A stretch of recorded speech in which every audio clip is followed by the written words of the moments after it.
Good evening. My name is Ambrosia Neldman. I'm the General Manager of Leader Publications. I want to welcome everyone joining us tonight, even if it's just virtually, and I want to say thank you to our two candidates for joining us here to discuss the issues in the race for the 78th House District in the southwestern area of Michigan. Also joining us here in person tonight are members representing the League of Women Voters of Berrien and Cass counties. The League of Women Voters is proud to be a support group in the electoral process. All across America, at the local, state, and national levels, the League is the one nonpartisan organization that consistently works to promote good government and encourages citizens to become informed and to vote. Our co-sponsors tonight are the Greater Niles Chamber of Commerce and the Southwest Michigan Regional Chamber. Special thanks also to Onbase Productions for helping with the Facebook and YouTube broadcasts of this event, and to our good friends at the Niles District Library for the use of this room and their beautiful facilities. Now I would like to introduce our moderator for this Michigan House District 78th Forum. He is John Ripley, and he is the Communications Coordinator for the League of Women Voters of Berrien and Cass counties. He will guide us through this evening's event.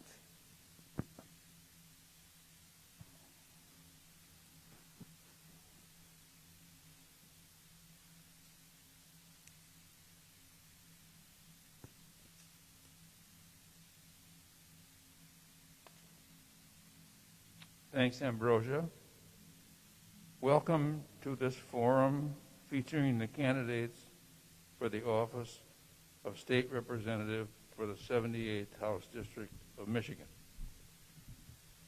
On November 3rd, District 78 voters will decide which one of these two candidates seated here will be the state representative from this area, representing approximately 90,000 citizens. The 78th includes those of us who live, generally speaking, in the lower part of Berrien County above the Indiana state line. The 78th runs roughly from New Buffalo on the west over to Ontois Township on the east and up north to Pipestone and Silver Creek Townships. What we call the 31 bypass runs up the middle of the 78th. As Ambrosia said, I will be the moderator for tonight's forum. I will be asking questions of the candidates provided by the League, as well as questions submitted by readers of Leader Publications. These candidates have no prior knowledge of the questions. The 90,000 citizens of District 78 know that good government does not just happen. Citizens have a responsibility to choose their elected officials wisely, and these elected officials, in turn, are expected to consider the common good of the entire community in all their deliberations and decisions. We will begin the program this evening with 2 minutes of introductory remarks from each candidate. They will give us what you might call a biographical sketch of themselves and why they want to represent us. Then the questions will begin. The candidates will have a set amount of time, no more than 2 minutes, to answer each question. These questions have been reviewed for relevance and duplication before putting them to the candidates. At the conclusion of the questioning, each candidate will be asked to give a 2-minute concluding statement. Our timer for this evening is League member Marilyn Clowder. Marilyn will hold up a yellow paddle when 30 seconds of answer time remain. Another when 15 seconds remain, and a red paddle when time is up. The candidates have agreed to observe these rules and to stop when they see the red paddle. Should someone run over their allotted time, I will have to ask them to stop.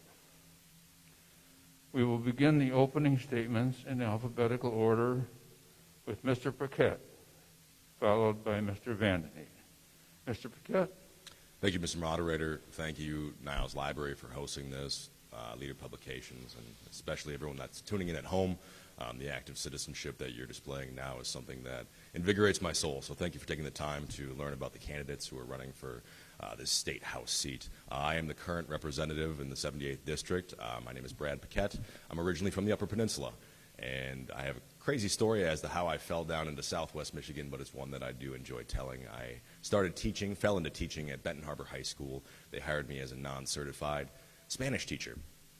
And I worked there for about a week and a half, and I loved it. I loved being involved in that brief encounter with the kids' minds.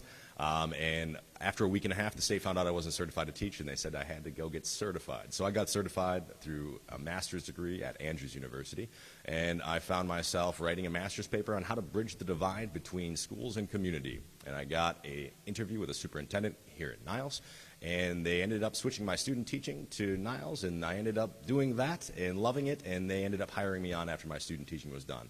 So I was able to serve for about 6 years as a project-based learning teacher at Niles Community Schools, which was definitely, I got more learning out of it, I think, than anybody, which was pretty fantastic. The entire program was based on inquiry. Can you ask the right question? And if you can ask the right question, are you able to follow through and troubleshoot your way to an answer that you can test? So I was able to build projects from scratch, connect with community members, city members, and find out that there's a lot of opportunity to get involved in the city. However, education reform is my main concern. It's been my wheelhouse.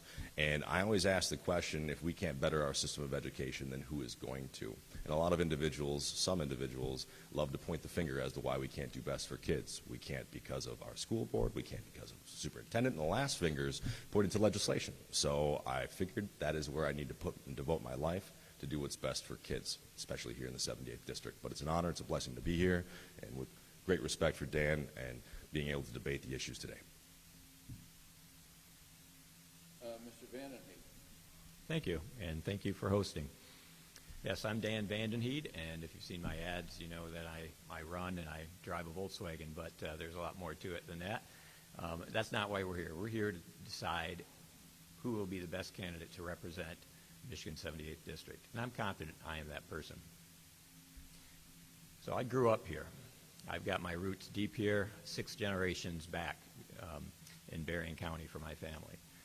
My wife and I, after college, we moved back to Niles to raise our kids, and all 3 of our children are proud products of Niles Community Schools. Myself, I spent my career in public education, teaching and coaching, most of it spent down the road at Dowagiac High School. I've also spent 20 years, a little more, on the Niles City Council. I'm currently the chair of the Ordinance Committee. I've been on the Parks Board, the Airport Board. I was on founding committees for the Ferry Street Resource Center, the Niles Skate Park, Niles Community Gardens, and more. And one of the things I have seen in all of these roles, whether it's city government or the schools, is that the defunding from the Republican-led legislature in Lansing for the last 10 years. And everybody can see what's happened to our roads, and they're ranked the worst in the country. But I have seen kind of the insider's view of what goes on with the defunding of our schools and the defunding of local government. And that's why I'm running, because I've seen those problems. I want to get to Lansing to fix those. And I am confident that if we can do that by making sure corporations pay their fair share, and I have followed Mr. Paquette's record, and I just feel he is far too conservative for the 78th District. Thank you. Now it's time to begin our questions for the candidates. As I've said before, their answers must be limited to no more than 2 minutes. If that period is exceeded, I will have to interrupt and ask them to stop. At the end of the 2-minute period for any answer, should one candidate wish to add to or rebut a statement of the other, one rebuttal lasting 1 minute will be allowed. We will move on to the next question after that. To further remarks or to offer a rebuttal, please indicate by raising your hand and letting me know that you'd like to speak. The first question is for Mr. Paquette.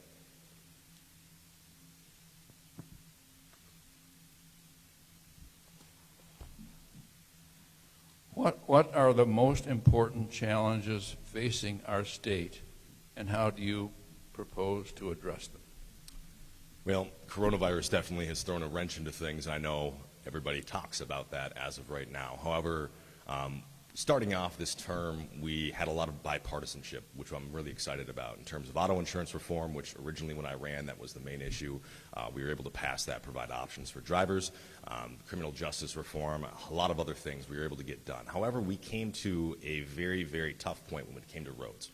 And the governor was unyielding in a 45-cent gas tax increase. And unfortunately, with that 45-cent gas tax increase proposal, it set up a formula that we here in Southwest Michigan would pay for this 45-cent gas tax, and it would go to the most traveled roads, which would be in Detroit. And I do appreciate the comments that VandenHeede did make, Councilman VandenHeede, about the difference between us, because it couldn't be more stark.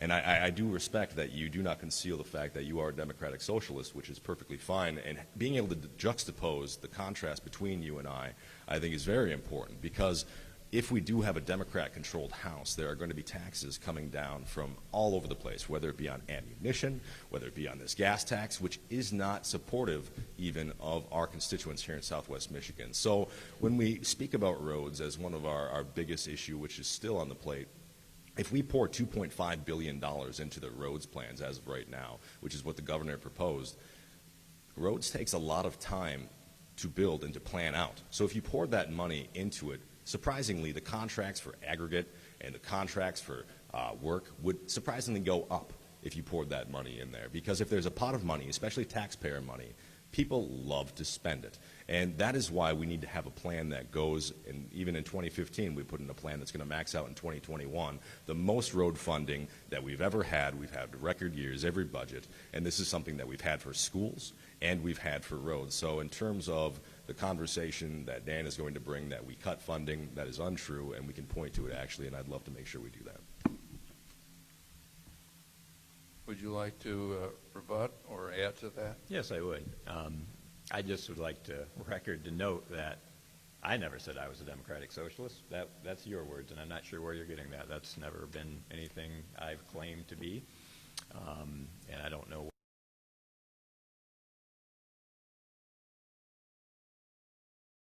to refund our roads, our schools, and our local government. And, you know, you say that they've, record funding. Well, you know as well as I do, the games that are played at the state level, I mean, it goes way back to the lottery, and when they started diverting funds that were supposed to go to the schools, and you guys do the same thing now. You say, oh, we increased the K-12 foundation, but you take it and you give it to the colleges and universities, which ends up with a net decrease. And that's been going on for the 10 years that Republicans have controlled the state House and Senate. All right, the next question goes to you, Mr. VandenHeede. People driving on roads in Berrien County this summer have seen quite a bit of road work underway in some areas. Do more roads still need to be fixed? If so, is there adequate funding in the Michigan budget to do the rest of the work? If not, what source of additional funding would you propose? Thank you. Yes, this, as Mr. Paquette said, is one of the biggest questions that we face. And as I mentioned earlier, we are, ranked the worst roads in the country. And, it doesn't take much to drive around, as I do often, and, all over the country. And you always know when you get back to Michigan, because suddenly it's the potholes and everything. So yes, more roads do need to be fixed. And Representative Paquette is right. There is, that's one of the failures so far between, they have not been able to come up with a plan. And I, just for the record, I was not in favor of the governor's plan on the 45-cent gas tax. Unfortunately, gas tax is a regressive tax, and so I would prefer that it comes from a variety of sources. Right now, gas tax and vehicle registration is what funds our roads, and that's great. We know that the damage to our roads is disproportionately done by heavy trucks. So there is, there is a possibility of looking at registration and fees there, as well as restrictions on loads and so forth, which could come into play. But you also have to look at the full funding thing. We get approximately 30% of the state's revenues come from our income tax. And my opponent here sponsored a bill to eliminate the Michigan income tax, which sounds great. That's a true conservative thing. I know that's your thing. But that is not, I don't think, where we need to go as a state. I mean, that is, if we need to fund our roads, our schools, and our local government, which, also the revenue sharing, we have to come up with a plan. And eliminating the income tax is not the way to do that. In fact, we need to make sure that corporations are paying their fair share as well. I only get one rebuttal, right? So I probably want to save it. You wish to rebut? I only get one rebuttal, though, right? Oh, so sure, I think I'll yes. save it for later, if that's okay. Unless I'm able to have multiple.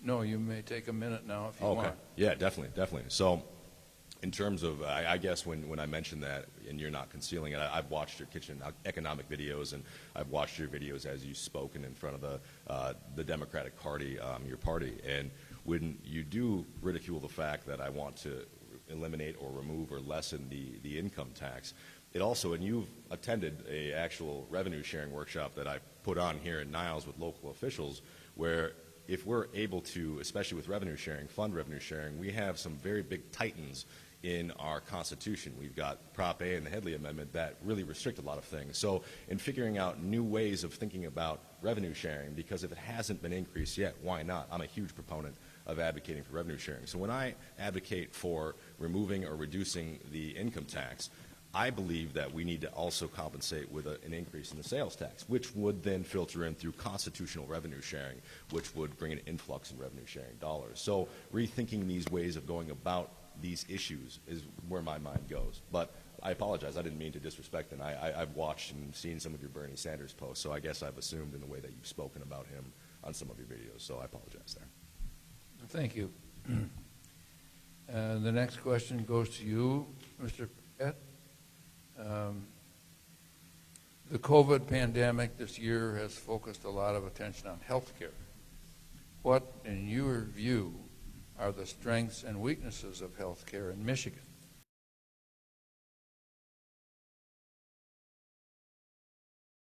Coronavirus has definitely put a huge spotlight on some of the issues that we've had. One, I think, is the issue of fear. There are a lot of people who are public leaders, have made people afraid to touch a gas handle. I have constituents who have been staying home with cavities because they're afraid to go to the dentist. These are things that are very, very big concerns for me, especially in aspects of mental health. I know there are publications about domestic violence going up and substance abuse. These are huge things that I think we have kind of done to ourselves in a lot of way with the shutdown. However, we are where we are now. And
All right, Mr. VandenHeede, the next question is kind of related, but it's for you. Concerns have been expressed that there will be increased COVID-19 infections as the year progresses. If you are elected, what steps, if any, will you support to address the impact of this increase, or spike, as it's sometimes called, economically and in terms of health care? Yes, this has been one of the, obviously, this is the issue of 2020. And you're right, it's a dual, it's got two issues there. You've got the health care and you got the economic system. And, to me, I don't feel like we're worth sacrificing any more of our Michigan citizens to do what Mr. Paquette has said, which you're on the record of kind of encouraging herd immunity. Kind of encouraging when? Well, you have a radio interview with John Smiteka where you said that you thought it would be healthy to expose ourselves to a viral load. I was actually describing a physician who told that to me. And Right. I know you took it out of context and sent that mailer to my mom, and she was kind of please- concerned I think about it's it, my but- turn right now. Excuse me, but please don't interrupt. Thank you. Well, that's one physician. Just yesterday, Dr. Keldon, who is the state's chief medical executive, testified, I believe, in front of you at the House, that the idea of herd immunity would be inhumane, irresponsible, and scientifically negligent. And I agree. That's not the plan, the road we need to be going down. Instead, while the Republican-led legislature was leading lawsuits to strip Governor Whitmer of her powers, instead of preparing for the eventuality that maybe they would succeed, which they must have been surprised when the Supreme Court actually ruled on a partisan ruling in their favor, because they had no plan when it happened. And so they're in session till 3 in the morning going, what do we do now? So I support what Governor Whitmer has done, and I think that is the direction we need to do. Maybe we do need to do it through legislation now, but it's unfortunate that as you guys are leading the attack, you were more interested in a petition drive to strip her of her powers than you were in actually thinking about your own solutions. All right, Mr. Paquette, you get your chance now. Yeah, well, apologies again for interrupting there. In terms of our own plan, we've had plenty of plans, and April 1st, we voted to extend the state of emergency, which was under the 1976 Act. Throughout those 28 days, we were seeing all these executive orders, hundreds of them, which are more than all the states combined, and we had constituents calling in who wanted to abide by them, and these executive orders pit people against one another in the most diabolical of ways. And this is something that they would call their representative, and I would try to voice this, and the governor wouldn't even return any of my calls or any of my letters. And that's problematic in a form of representative government. However, when you mention a partisan court case, you were on your Facebook page saying when they didn't uphold it in the Court of Appeals, yes, checks and balances. However, this 1976 Act was overturned 7-0 by the state Supreme Court, and then 4-3 in the 1945 law. Right. So this is something that with the misinformation and with the twisting of words that you put into mailers that you send to my mom are a little outrageous, and I definitely got to tap you on those pieces, because insecurity makes you say some things that are not good for the community and cause discord, which we do not need in these times. Thank you, Mr. Paquette. The next question goes to you. And the pandemic has also called attention to the need for greater access to the internet and broadband. Do you think there is currently adequate access to broadband throughout Berrien County? And if not, if you were elected, what actions would you or could you propose to make it more readily available to everybody? Absolutely. Internet, high-speed internet is a commodity right now. I'm happy because we've had a couple of pieces of legislation that we've already passed. We've received $400,000 in grants to Berrien and Cass counties, to Mercury Wireless. However, furthering the public-private partnerships is where I think we need to focus going into the next term. I was on the phone talking to Governor Engler a while back. In the late 90s, he really was trying to form coalitions of people to come together on high-speed internet and bringing it to our rural areas. This is something that people absolutely need to function, especially in times of COVID, whether it be for virtual learning or for accessing the market, the international market. So I think the big focus needs to be on building coalitions of individuals who all really are going to coalesce around the same goals. And we can do that, especially the silver lining with coronavirus has made a lot of people realize that they need to work from home. And it's really has shown a very large spotlight on the fact that people aren't able to even stream a video with 10 megabyte internet. So this is something that is only going to be a larger issue moving on in the future. So we definitely have to address it by all means, especially here in Southwest Michigan. And Mr. VandenHeede? Yes, I'd just like to say, Representative Paquette, well done. I agree. Rural broadband is definitely an issue that is, it's forefront right now. We're seeing it all the time. My wife is teaching, and, they started the year virtually. Of course, they finished the year virtually, and that was a huge challenge for a lot of her students. Workers being able to do that. I mean, I can't tell you how many Zoom meetings I've had. So it is essential. I mean, we have examples of that through history, right? I like that you said public-private partnerships, because that's exactly what we're going to have to do. Like the city of Niles, we have worked with a couple providers, and we're looking at doing that. But we really need to get out to the rural areas as well, because they're the ones who are really suffering the most. Mr. VandenHeede, the next one is, if you were elected, would you work to ensure that people throughout Michigan, regardless of income, have access to affordable broadband? Yes. Yes, absolutely. In fact, just tomorrow is another mailer coming out, and you'll be glad to know, Mr. Paquette, you're not mentioned on it at all. Thanks, Dan. It's called the Rural Bill of Rights. It's something that it's a group I've been working with called Rust Belt Rising, and it's a group that is trying to, kind of look. We know there is a lot of issues in these rural areas that they don't have access to a lot of things, and broadband is one of them, right? Public transportation, and all of those issues. So. How to do it, I agree again with Mr. Paquette that it's probably most likely going to be a public-private partnership. I mean, you can look to models like you could go back as far as the New Deal and the TVA, Tennessee Valley Authority, that brought electrification to rural areas, and there were a lot of areas that wouldn't have had electricity. Well, I would argue that broadband is as essential today as electricity was back in the 30s and 40s when they were doing that act. That's what brought electrification to so many of the farms. And as far as partnership, you can look at cable television. That's a public partner thing where they are granted a license for an area, and then they're regulated on the rates they can charge and so forth.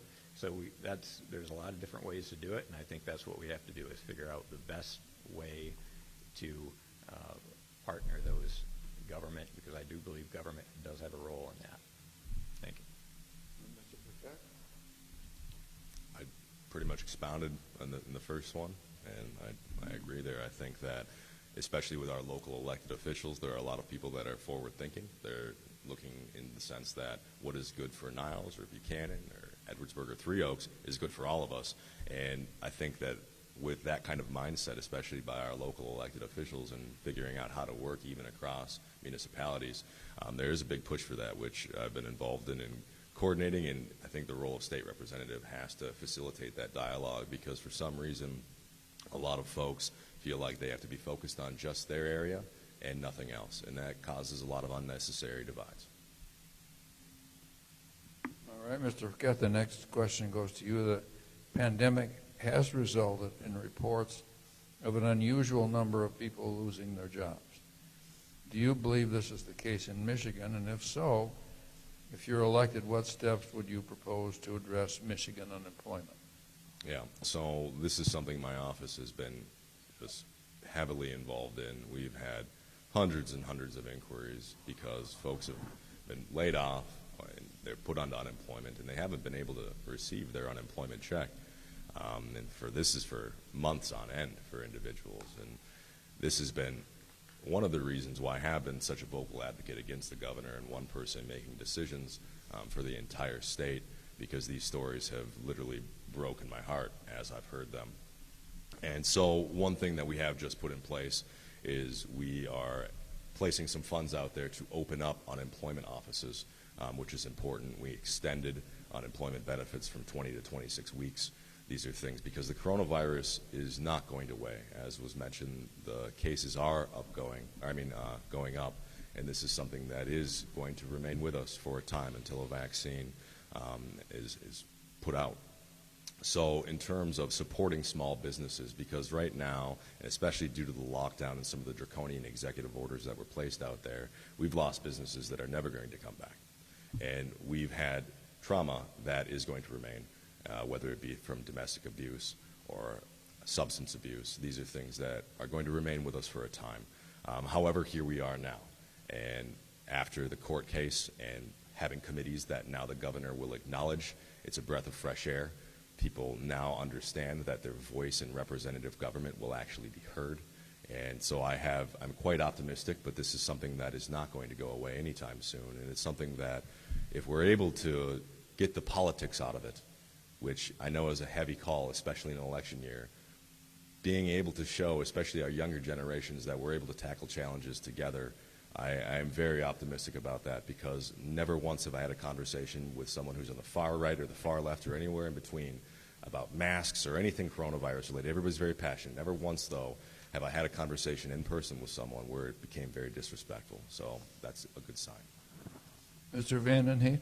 Yes, I will agree that in the short term we definitely need to put more staff into the unemployment offices. I've heard just horror stories of the waits and people waiting on benefits and the uncertainty. In the long term, however, I think we need to, some of the things like Governor Whitmer has done with her plan for free college, community college for the essential workers. We have to think of long-term strategies to train people for the 21st century jobs, and that's something, again, I tend to be a long-term thinker on these things, and so that's where my mind goes, is that we need to be investing in our education, making college more affordable, and also trade schools and so forth. All right. The next question is for you, Mr. VandenHeede, and this is a change of pace.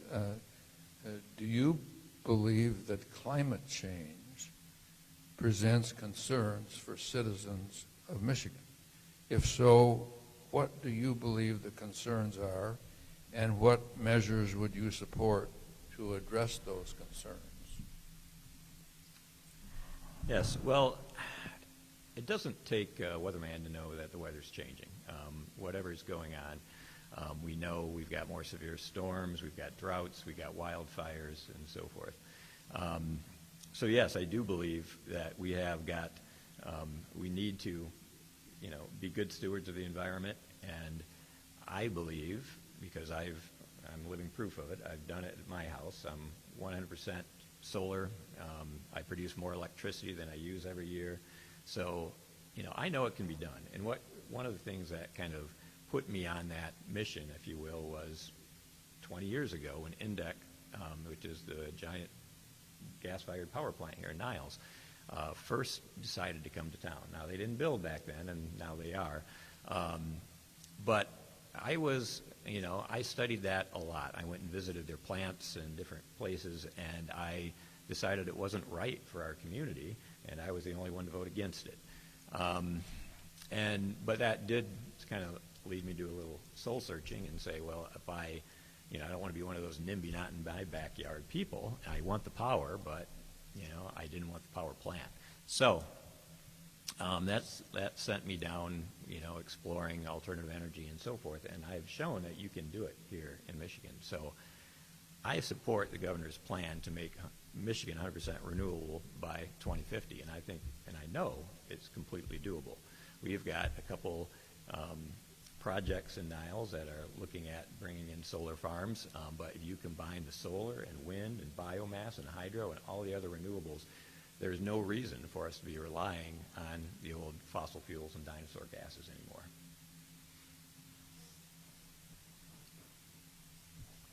Mr. Paquette, did you want to speak? I did see Governor Whitmer's by 2050, carbon-free, and obviously that's a very noble statement.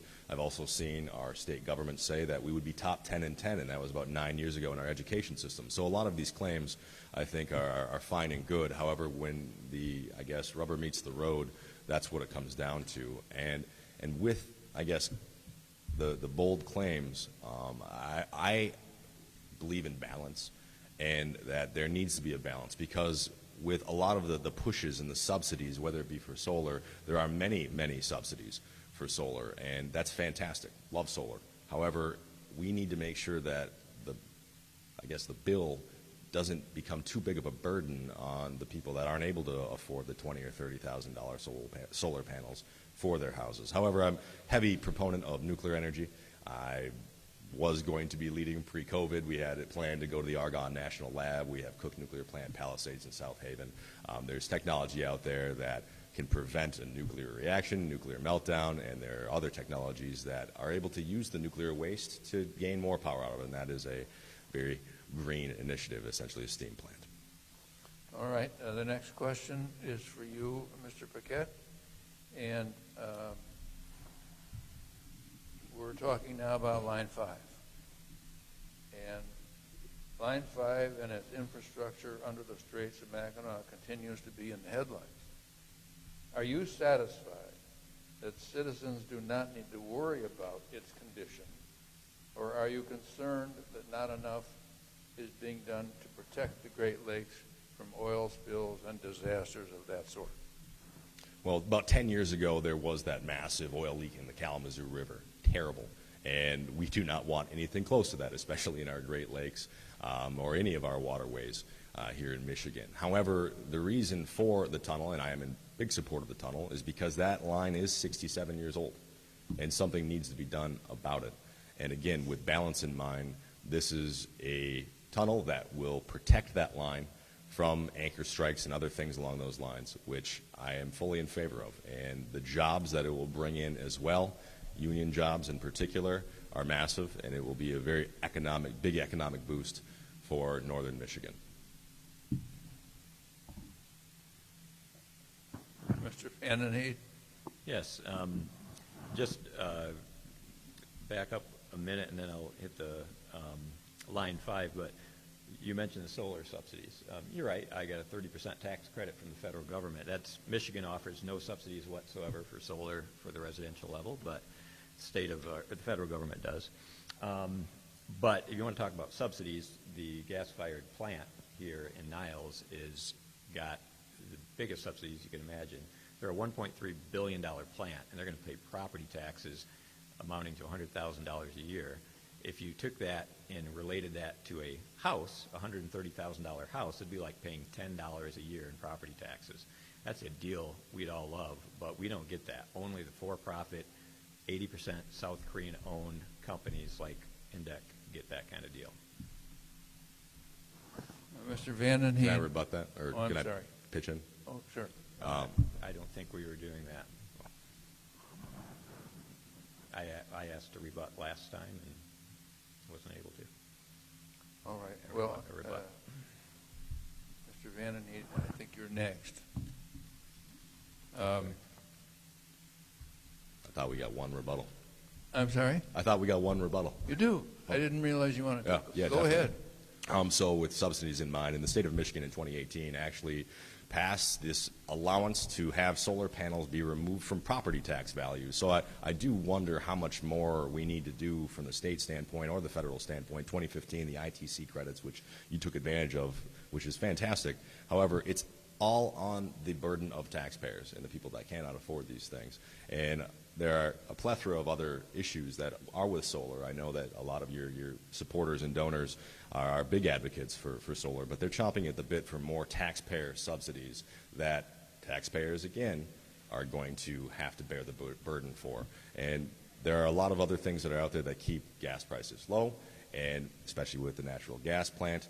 These are things that, unfortunately, I know with the need to compete, especially being here on state line with Indiana, seeing this $25 million over 27 years in tax revenue that I know you're a big advocate of for local government going somewhere else, I think would have been a pity. Excuse me. I know we're getting a little off because It's lively, though. I'm fine with it if he wants He to. just did a rebuttal of a rebuttal, which I wasn't allowed to do. And so I would just, again, reiterate that the subsidies for renewables, first of all, the great thing is they're not really going to be needed anymore because they are now, wind especially, and solar is getting to where they're at price parity with the cheapest of fossil fuels, coal. But nonetheless, they are minuscule compared to what the tax giveaways that power plants and so forth get. And, you know, as far as my, I did not benefit from anything from Michigan because, you know, under Proposal A, which you mentioned before, my property tax value is capped anyway. So. All right, Mr. VandenHeede, you get the next question. Into the earth and directing a high-pressure water mixture at rock to release the gas inside, called fracking. Do you believe Michigan should place or maintain any limits on fracking? And if so, what would those limits be? Thank you. This is something, again, I guess I would go back to my previous answer on renewables, and I just feel like investing in, you know, last century's technology, 2 centuries ago technology, oil and gas is really the wrong direction to go. Fracking has shown that, you know, it has, on the upside, it has made us the largest producer of oil in the world now, you know, overtook Saudi Arabia, which is pretty amazing, and it's one of the reasons why we're seeing, you know, lower prices. However, that is, again, last century's technology, and I envision a future where we're moving away from that. And why would we, you know, invest in last century's technology, fracking, that could, you know, what's more precious than our fresh water? That's the most valuable resource we have. And it's been shown that in cases that methane and other chemicals get into the groundwater supply. So I am for limits on fracking. I am, you know, I'm not versed in all of the different methods, but anytime you talk about injecting chemicals into our groundwater, I got a problem with that. Mr. Paquette? Yeah, so the issue here, especially with energy sources, comes down to dispatchable versus non-dispatchable energy sources. And with solar and wind, by the way, the turbines kill about 300,000 birds per year in the United States, which I think is an environmental issue in itself. However, with these non-dispatchable energy sources, it's all about being able to supply the energy to a 21st century state. That is something that we desperately need. And yes, the state is very, very different than just an individual's household. We need to make sure that we have the amount of electricity that people need to operate, especially in this high-functioning world. If we're going to supply high-speed internet to households and things along those lines, we need to know how much energy is coming in, which is why I'm a huge proponent of dispatchable sources that are clean, like nuclear energy, because if we invest in just simply on the taxpayer's back and these non-dispatchable sources, we have unreliable outputs, and that is something that is problematic, and other states have been going through those issues. So we need balance when we talk about energy. All right. The next question is for Mr. VandenHeede. Yeah. Sorry. Oh, Mr. Paquette. Okay.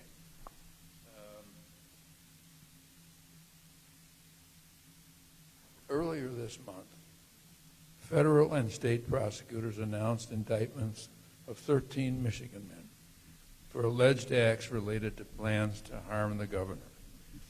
When the indictments were announced on national television, the coverage included footage from earlier this year of demonstrators on the grounds of the Michigan Capitol openly carrying firearms, including assault rifles. If elected, will you support legislation in any way limiting firearms on the Capitol grounds? And if so, what limits? And if not, why not? Yeah, anarchists have roamed our nation from the beginning of it, And this is something that has always been a threat, especially to public officials. Even in 1901, McKinley was assassinated by an anarchist.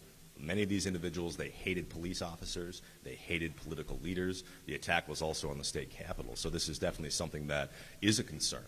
However, where is the trust that we have as public officials? Me, I put my trust in citizens. I am elected to trust citizens and to preserve, especially in my philosophy and the role of government, is meant to preserve the rights of citizens, their life, liberty, and property. And there's got to be, again, a delicate balance with that because these threats on the governor were outrageous. However, it highlights the heroes that are in law enforcement and the investigators that stymied such a plot and a scheme on the governor and on the State House. So when we talk about the rights of citizens, I will say, and some colleagues or some friends of mine, one in particular from Detroit, very big gun advocate, African American, who wanted to come out for a Black Lives Matter movement. They brought assault rifles. This got zero attention in the media. However, should they have the right to come and open carry? I do believe that they should. However, I do think that the state capitol is not meant to be some sort of castle where you need to bunker down and public officials can't be seen. We are the body that is closest to the people, and this is something that I revere and I have deep respect for in terms of the institution. Mr. VandenHeede. Yes, thank you. Yes, so you're saying you are in favor of guns in the Capitol building, correct? They always have been. Yes, I know, and that's your position. I would be, I am in favor of banning guns from the Capitol building. We saw what happened. One of the pictures of one of the people that had right outside the governor's office with the guns is one of the people who were arrested in the plot for him or against the governor. This is one of the items which I was kind of shocked when I looked into Representative Paquette's record. Now, first of all, I'm a gun owner, I'm a hunter, got a 9-point buck last year, so. But I'm also a gun sense candidate, and that means I'm in favor of common sense gun reform. Mr. Paquette, on the other hand, sponsored a resolution to declare Michigan a Second Amendment sanctuary state. Basically, he's saying it should be a free-for-all, that you could just, you don't have to worry about gun laws, federal or state. And to me, that is just far too extreme for the 78th district. All right. Mr. VandenHeede, you get the next question. May I have a rebuttal on that? I'm sorry? May I have a rebuttal on that? Yes. So I swore an oath to uphold the state constitution, which Article 1, Section 6 says that every citizen has the right to keep and bear arms. If you were elected, you would probably swear an oath to uphold that too. Until that changes, that's where I will remain. However, I was there that day when you say that picture that was taken. That was actually in the Capitol, and I was there that day.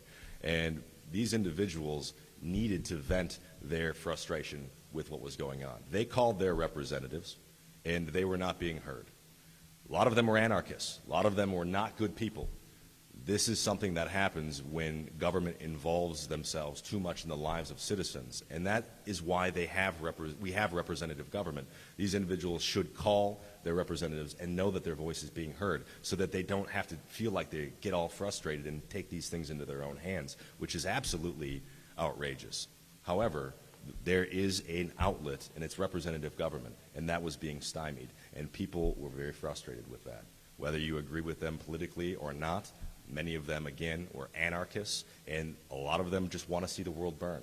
There are people like that in every society. However, our job is to mitigate the effects of these passions and the factions that are out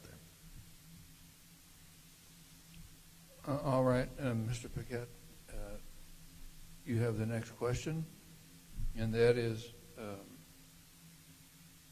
about the safety of children in schools, and that's a concern for every citizen. Do you believe that our schools currently provide adequate safety for our kids? And if so, what steps do you think have been the most effective? And if not, what additional steps do you think should be taken? Yeah.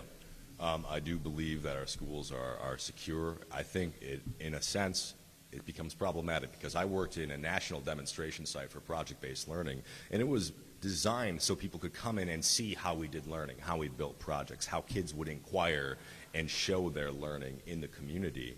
And one thing, especially with some of the school shootings while I was teaching, that we dealt with was the fear that kids had that someone could break in and cause a ruckus or harm individuals. And so part of the things, of the knee-jerk reaction that we do have to an injustice in part of the country, is to lock things down. And kids need to be locked in this building, and we need to make sure everyone goes through a metal detector. And this, in a big way, creates this illusion of safety. And that's something that I have had some issues with. I think the biggest possibility there to overcome that challenge is a cultural one. And what I did with my students is I sat with them and I asked them if they felt safe. A lot of them said that they didn't feel safe. This was about 2016, after a school shooting. And the purpose of that was to ask them if they wanted to make a change to feel safer. And culturally, we addressed it as a school building, and we had our young people walking out, making eye contact with other individuals at their school. And what they saw were kids that were being bullied or sitting alone, and they were dealing with issues. And once they are aware of the problem in their fellow classmate, they're more likely to do something about it. So that if you have a kid who is being bullied and they feel alone and they feel like their only way out is to do something violent, I think the cultural fix is the best way to go, because the way that we approach injustices and problems are structural fixes. More cameras that don't even really work, $400,000 grants, and they're all pixely, but it makes us feel safer. The goal is to make people feel safer, but to have a genuine route to take. And I think that's a cultural approach that has to be a conversation in each community and with each school building. And Mr. VandenHeede? Yes. Thank you, Mr. Paquette. I agree. We do need cultural change. There's no doubt about that. But you also, in the meantime, there's things that we have to do. I was in lockdowns, both the drills and real ones where we had reports of guns and shooters in the school, and we go on lockdown, and yeah, it is a scary situation for everybody involved. And that's why, I was so frankly offended when I read your record on guns. I mean, not only did you sponsor that resolution, but, you sponsored a bill to give tasers to teachers. Let me tell you, there's a lot of teachers out there you don't want to have a taser, and also, you had a bill to eliminate the requirement for people to register their handguns, and then a tie-bar bill with that said law enforcement would have to destroy all of their existing registrations. So I don't think more guns out there is going to be any kind of solution to school safety. The next question, Mr. VandenHeede. Can I have a rebuttal on that? Oh, I'm sorry. Go ahead. So with tasers or any community conversation, obviously parts of Michigan are different. If you go up north or anywhere in the middle or southeast, allowing the flexibility for a community to determine the safety of their students, I think, is important. And if you're against that, then by all means, you're against that. However, when you mention, and there's this attitude, especially in education, I hope we can get to a question or two on education, but there's this educational elitist mentality of, oh, I don't know these teachers that, I wouldn't trust them with this. I don't know these parents. There's this attitude that I do need to point out, that the role of government is not to make sure that teachers are perfect. It's to trust in those and empower those who have wheelhouses to deliver what's best for kids. And that's something I'll always be in favor for. All right, then the next question is for you, and that is, can Berrien County voters be confident that voting procedures in our state, both in person and by absentee ballot, are safe and secure and their votes will be counted? What additional procedures, if any, would you recommend? Absolutely. Yeah, our election integrity, I think, is very, very superior to many other states. People should be very confident voting. I serve on the Elections and Ethics Committee. They should feel very confident voting absentee, early voting, and in person on Election Day. I have a lot of faith and confidence in our local clerks. They are amazingly diligent at their job and what they do, and I can only commend them on that. I've been deeply in touch with them, especially during coronavirus, and how to keep them safe. Unfortunately, some of the coronavirus funding that we have been given was spent on unsolicited applications for absentee ballots, and those were sent out. It was about 1.4 million, when that money should have been going for personal protection equipment for local clerks, unfortunately. But our Secretary of State did choose to spend that money that way. However, anything that we can do to support our clerks, especially moving forward after this election, we're going to learn a lot from it, which, again, hitting the ground running with those lessons next term will be important. Well, if I may add an editorial comment, the League believes very strongly in the value of the local clerks and how well informed they are and what a great job they do. Absolutely. So the next question. Sorry. Oh, I'm sorry. Go ahead. Thank you.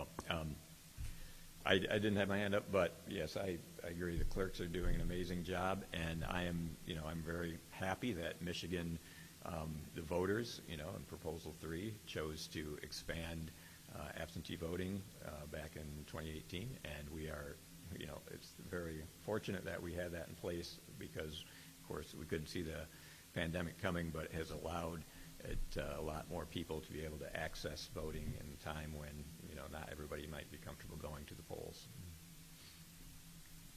All right, and you get the next question. Mr. VandenHeede, if you are elected, will it be important to you to know about in-depth concerns that your constituents have? If so, what procedures will you implement to facilitate a constituent's communication with you to assure that the concern communicated receives your attention and to respond to each concern? Yes, thank you. This is something that I do on the City Council, obviously.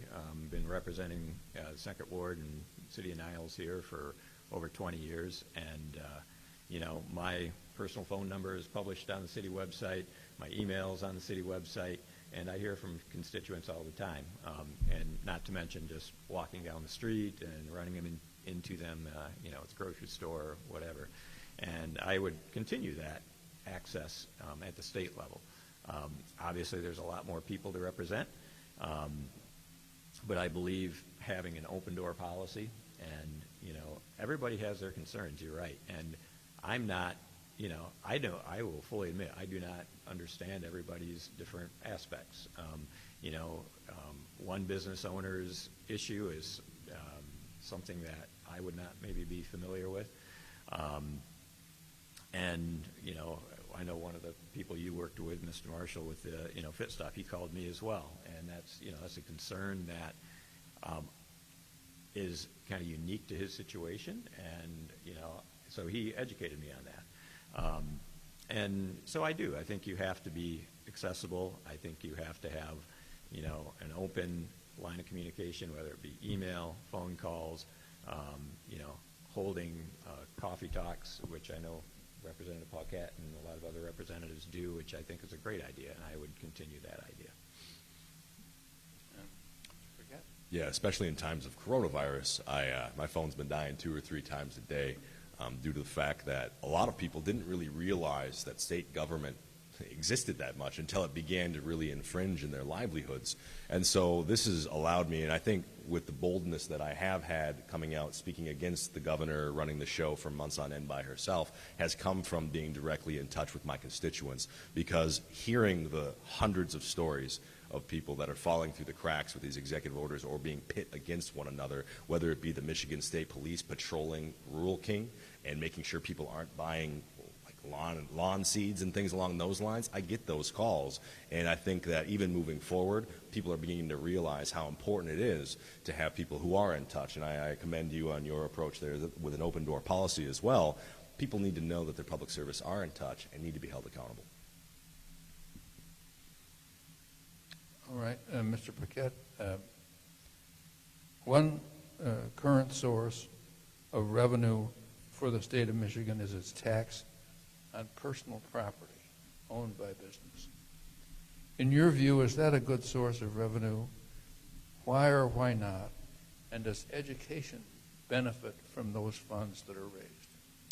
I think especially with education. So I've been able to talk to the guy who wrote Prop A, and during that time in '94, it was reasonable. It made sense. However, as time has changed, we find ourselves in quite the position, and the governor has put out a weighted formula in terms of education that I am in favor of. It does cost more to educate some young people in certain areas.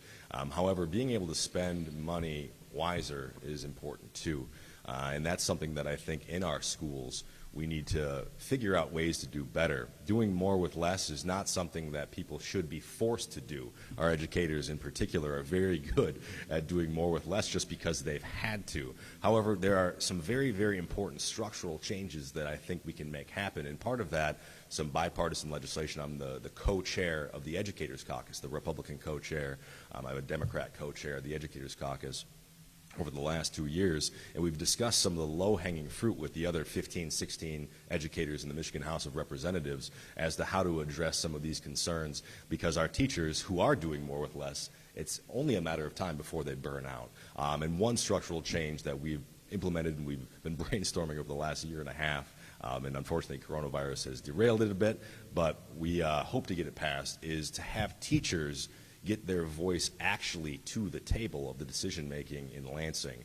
And that's through a teacher network, and we have legislation that we've just gotten through committee or into committee and talking about, because a lot of teachers are told to do certain things, and you would know what this is like as well, by people who have never been in their classroom before. And that's something that I think is a very important structural change, that teachers, sometimes they're just brought in like, oh yeah, we've got a teacher here. I've been that guy with the Department of Education where they'll just bring you in for the MDE Top 10 and 10 roadshow over the last couple of years. And there's a teacher person, yeah, this must be good. No, teachers need to be fully empowered, and that's something that I'll always be an advocate for with their voice. Yes, I want to VandenHeede? say that is something I commend you for that teacher caucus that you have going there. And I think you're exactly right. You and I have both been in the classroom. We know teachers are frustrated because we feel like we don't have the autonomy in the classroom that, we did at one time. So that's something that when I'm elected, I will keep that going for you. So you can be assured. But the question was on personal property tax. And personal property tax, as I'm sure you're aware, is the tax that business, usually large corporations, pay on the equipment, not the building. So like if you go back to the Index plant, it's the turbines and all of the equipment in there is called the personal property. And it used to be tax that would go to local governments and schools, and that has been being phased out, which is just one other way that we've been defunding our local governments and our schools. And so I'm in favor of bringing that back. Okay. Can I put something in there? Did you say all you wanted to say about that? Yeah. So in terms of, and you mentioned, I appreciate that, yes, if you are reelected, that you'll carry on that initiative of mine. One thing that I have noticed, especially in our system of education, is it's dominated by these stakeholders. You've got the DeVos groups and you've got the union and the MEA. And this is something that I think is really problematic that teachers need to be able to be more aware of and seeing, because a lot of people are beholden to these stakeholders, which is very problematic. And I've seen this, especially with my Democrat colleagues, that there are even written questions by union stakeholders as to ask about my legislation, which all the unions oppose, which is unfortunate. However, I do need to go back to one of your attack ads that you put on me, is that you described, and you've had people writing op-eds as well on this, that I am in support of using taxpayer dollars to fund private charter schools. And I know that the MEA uses a lot of bully tactics. When I chose not to be in the union, they use strong-arm tactics and fear-mongering. However, private charter schools don't even exist. And you've sent this out to thousands of people who, it just causes unnecessary discord. I'd prefer you just to say, I like to hunt pterodactyls, because if you're going to make something up, don't use education to divide. That's very problematic. Okay, sure. Go ahead. What I was basing that on is, since you have been, you're talking about special interests, you are funded almost entirely in the 2018 election by the DeVos family and DeVos PACs. And, you're right, in Michigan, our charter schools are a little different. They are, chartered by different universities and so forth. But the DeVos game plan is to bring private charter schools and to use taxpayer money to fund them. And, I was drawing the thing, if you were talking about being beholden to special interests, if you're taking all the money from the DeVos family and their PACs, then that seems to me you're beholden to them. All right, we'll go back and forth. Just for a lively conversation, because I think it's really important. The more people that know about politics and especially funding and things along those lines is important. And Dan, you said on July 18th, and this is something that I'm on the HRCC committee, which is the House Republican Campaign Committee. So I see a lot of campaign individuals and working. And you said you said, you can help reach my goal, speaking out to people. Unions and other big donors will be looking at these reports and deciding how much they will contribute. The more I can get from you, the more I can get from them. And I've got to say, I've never seen anyone so more blatantly willing to advertise to be bought and paid for. And a lot of my Democrat colleagues are subjected to this. The reason I chose not to be in the union when I was a public school teacher, even though you attacked me like otherwise, was because they donate all of their money to Democrat candidates. This is a huge problem. And when we look at these issues of education, we just need educators to see more of the dysfunction around education policymaking. And I'm devoting my entire life to doing that. Go ahead. Yes. I'm proud to have those grassroots supporters. That filing you're talking about, it's been quite an education for myself to, run for office at this level. It's a lot different than the city council. And, money is part of the game. It takes money to run a campaign. And, that first filing, I think I had over 100 grassroots supporters. I think you had 3. And because you were, depending on that DeVos money, I didn't have that DeVos money coming in. But you're right, I did say that, and it's true, because what happens is, and I'm proud to have the support of the Michigan Education Association and the American Federation of Teachers, and the AFT has not, but the MEA has given me money, and it's largely because they said, hey, look, you're a viable candidate. You've got grassroots support. That's how you show your grassroots support, and I'm really proud of now well over hundreds of grassroots supporters, and that's something I'm very proud of. And I'm proud of you for that. I know you tout that often. For me, especially in this time, I haven't been feeling good about asking people for money for my campaign, especially when they've been losing their jobs and businesses. So that's something that I've definitely not been able to do, and I haven't felt comfortable doing. Appreciate that. Well, thank you very much for your comments, and I'm glad we got into that. The last question is called about revenue sharing. And municipalities in Michigan receive money from a process called revenue sharing, under which the state collects sales taxes and distributes a portion of them to municipalities. Is this a fair and satisfactory system? And if not, why not? And what changes, if any, would you make, Mr. VandenHeede? Thank you. Yes, revenue sharing is, I'm city official, so this is our bread and butter. Representative Paquette's mentioned before, Proposal A in Headley, that limits how much a city can bring in through property tax. And so we are completely really at the mercy of the state. The state back in the 90s said, with Proposal A in Headley, that you're going to limit how much you can bring in. And they said we're going to replace it with revenue sharing. And there's 2 types of revenue sharing, constitutional and statutory. Constitutional, obviously, as it says, implies in the Constitution you can't change it. The statutory, however, they followed a formula for a long time. And then, and this was under a Democratic governor. This was first started with Governor Granholm. But she basically said, we're going to change that formula. And then they never got back to the formula. And so now every year, we're kind of at the mercy of the state legislature to see how much you're going to give us this year. And when things get tight, it's usually one of the first things that get cut. Now, earlier, Representative Paquette mentioned the constitutional revenue sharing and that he was in favor of increasing the sales tax. First of all, I'd be opposed to that because sales tax is a regressive tax, and Michigan already is one of the most regressive states. Our bottom 20% pay an effective tax rate 50% higher than the top 20% when you look at all the taxes. So that would just make the situation worse. Furthermore, constitutional revenue sharing is based on the sales tax in Michigan back when it was 4%. Well, we know now it's 6%, and it's still based on the 4%. So you'd have to still change the Constitution to increase the revenue, at least the constitutional revenue sharing. So that would not necessarily help our situation. What we need is a legislature that prioritizes local government and our schools. Mr. Paquette? Yeah, the system is flawed. It's been a campaign issue for me right up the gate from last term, still till now. Especially with fluctuating recessions, local municipalities take way longer to recover than the state. I philosophically believe that the state government should be much smaller than it is, and it should be bolstering up local government because, simple fact, there are 110 of us that vote on a budget, $62 billion, and a lot of constituents barely even know who they are. I would much rather have local governments with fuller budgets because you know where they live. You can hold them accountable. So if they choose to build a golden statue of Kermit the Frog downtown, you can object to that, and you know exactly who the ones that are making that decision. I'm on the local government municipal finance committee. One of my colleagues on the Democrat side, Rep. Ellison, has a bill to address allowing the fluctuating of millages in times of ups and downs. I'll look forward to supporting that when we hear it in committee. Well, that concludes the time we have allowed for questioning.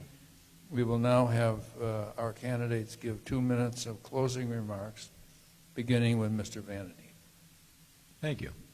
And again, I want to thank the League and Leader Publications and everybody for sponsoring this debate. I think this is something that is, this is kind of a core principle of our democracy, is to hear from the candidates. And I think tonight we laid out a pretty clear difference between us. This is interesting story. Brad, may I call you Brad? Yes. One of the first people I told I was going to run for state rep. I ran into Brad at the Jay's Lounge one night. I was going there to see one of our favorite bands. My wife and I were going to go dancing, and there was no seats available. I looked around, and there was Brad sitting there with a couple of our firefighters, and I said, can we pull up a chair? And we did. We had a beer together, and I will unequivocally say he's a good guy to have a beer with. You too. You are too, Dan. Thanks. And, so we can get along on that level, but we do have some very, very distinct differences. And I told him that night, I said, one of the first people I told, I said, I hadn't even filed yet, but I think I'm going to run against you because you're way too conservative, I think. And, I looked at your record, and I remember, watching you come in, and I was, kind of watching, see how it went. And then I was, frankly, a little bit shocked. And you have a great way of saying a lot without really saying anything. I mean, it's really hard to pin you down on your position. So I'm glad that we have this opportunity tonight to see where you do stand. And, you said it yourself. You want to shrink government, and, that's great. That's a very conservative playbook. And so that is the distinct difference that we have here tonight. You have somebody who thinks that government is a problem, and I think that government can be part of the solution. And right now, we need a lot of solutions. Okay. Yeah, thank you all for hosting us this evening. Thank you, Dan. Again, being able to have solid discourse is something that I very much appreciate, and respectfully, but also getting into the issues, the nitty-gritty, is very important. These last 2 years, it's been an honor to serve the constituents of the 78th District. If I am blessed to serve for another 2, I will do so wholeheartedly and with integrity. Being in touch with folks and having discourse with all types of people all across the spectrum of political thinking is something that I very, very much enjoyed, and I will continue on. I think I have the most respect for an individual who can fervently disagree with me, whether it be on mask wearing or coronavirus or any political topic, and being able to have a solid discussion about it is what our democratic republic is all about, and that is something that I have the deepest reverence for, and I cannot say that enough.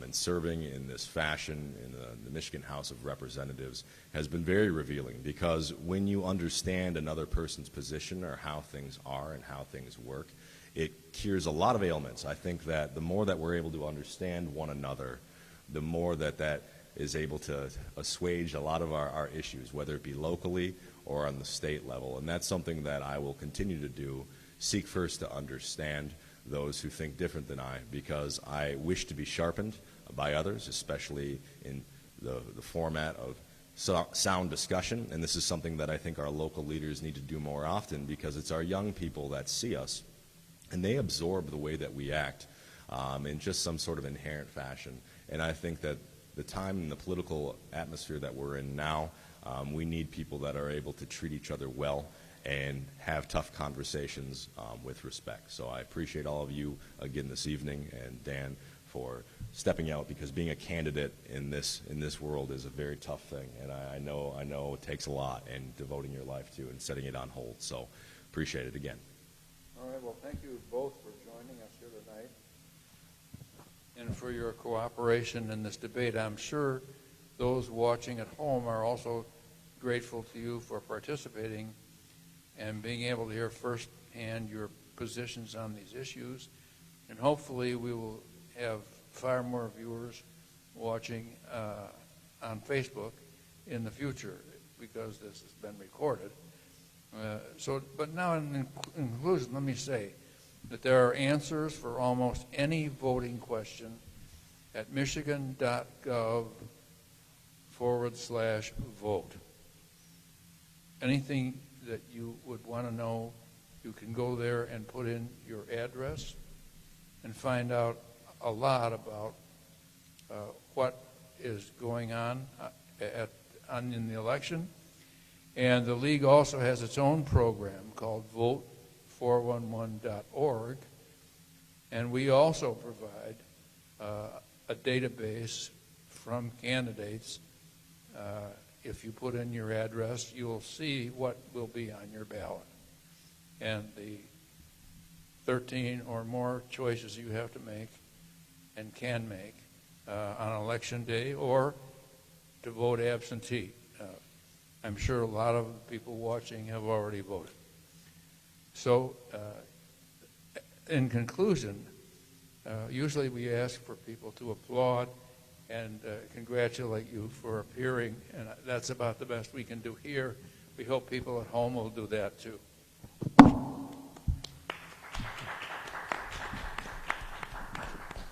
So thank you very much for coming and for agreeing to appear. Thanks for having us. Thank you.